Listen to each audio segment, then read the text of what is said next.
ወደ እግዚአብሔር ተመለሱ። ኑ በጸሎት ወደ አምላክ ቅረቡ። በጸሎት ማለት እንዴት ነው? ይህስ የልባችሁን ምስጢር ሁሉ ሳትደብቁ እርሱ እግዚአብሔር እንደሚያስፈልጋችሁ መናገር ማለት ነው። እንዲህም በሉ፣ ጌታ ሆይ ወደ አንተ መምጣት እፈልጋለሁ። ጌታ ሆይ ካንተ ተለይቼ እኔ ምንም ነኝ። ጌታ ሆይ እኔ አንተን ያጣውለት ሕይወቴን አጣው። ጌታ ሆይ እኔ አንተን ያጣውለት ደስታዬን ሁሉ አጣው። ጌታ ሆይ እኔ አንተን ያጣውለት ሕይወቴ ትርጉም አልባ ሆነ። ጌታ ሆይ እኔ አንተን ያጣውለት ሕይወቴ ጣዕም አልባ ሆነ በሉ። ዳግም ከእግዚአብሔር እግር ስር ተደፍታችሁ እንዲበሉ፣ አምላኬ ሆይ ወደ አንተ መመለስ እፈልጋለሁ። ነገር ግን ጠላቶቼ ከኔ በእጅጉ የሚበልጡ ናቸው። ነፍሴንም አምላክሽ ያድንሽም አያድንሽም የሚሏት ብዙ ናቸው። ወደ አምላካችሁ ወደ እግዚአብሔር ተመለሱ። ጌታ ሆይ ታደገኝ፣ ወደ አንተ የምመለስበት መንገድ ምራኝ በሉት። ለአምላካችሁ ንገሩት። ካንተ የተለየው ወዲህ አቅሜ ሁሉ ተዳክሟልና ጌታ ሆይ ልዩ ኃይልን ላክልኝ፣ ወደ አንተ የምመለስበትን ልዩ ረዳትንም ስጠኝ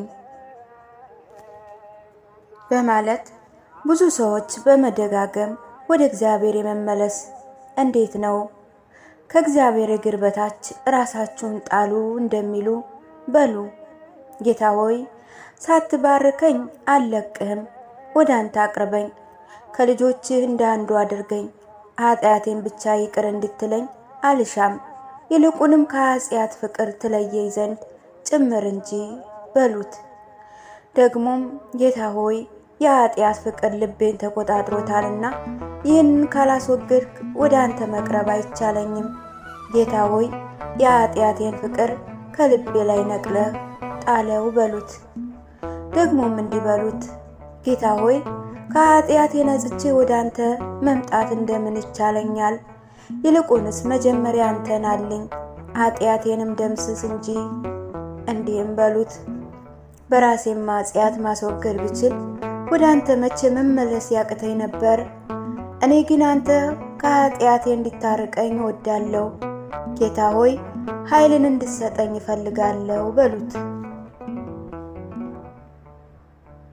እመኑኝ የምወዳችሁ ልጆቼ፣ ትክክለኛውን ጸሎት ያወቃት እርሱ ትክክለኛዋን ንስሐ የሚያውቅ እርሱ ነው።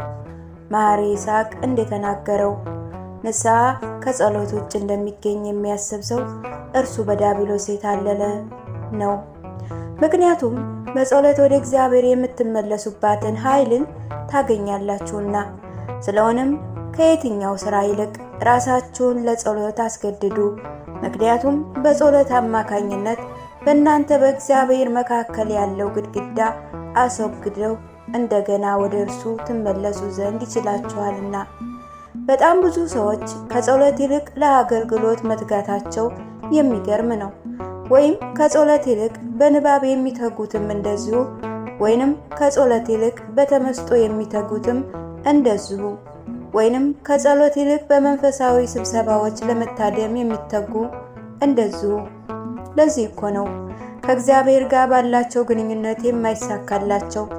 ይጸልያሉ፣ ያነባሉ፣ ደግሞም ስብሰባዎችን ይታደማሉ። በዚህ ሁሉ ሰዓት ከእግዚአብሔር ጋር ምን ግንኙነት የላቸውም? ምንም አይነት ግንኙነት። ወደ እግዚአብሔር ተመለሱ፣ ወደ እግዚአብሔር ተመለሱና ከእርሱ ውሰዱ። ስለዚህ ልጆቼ ወደ እግዚአብሔር ተመለሱ። ብፁዕ አቡነ ሽኖዳ ሳልሳዊ። ወስብሐት ለእግዚአብሔር።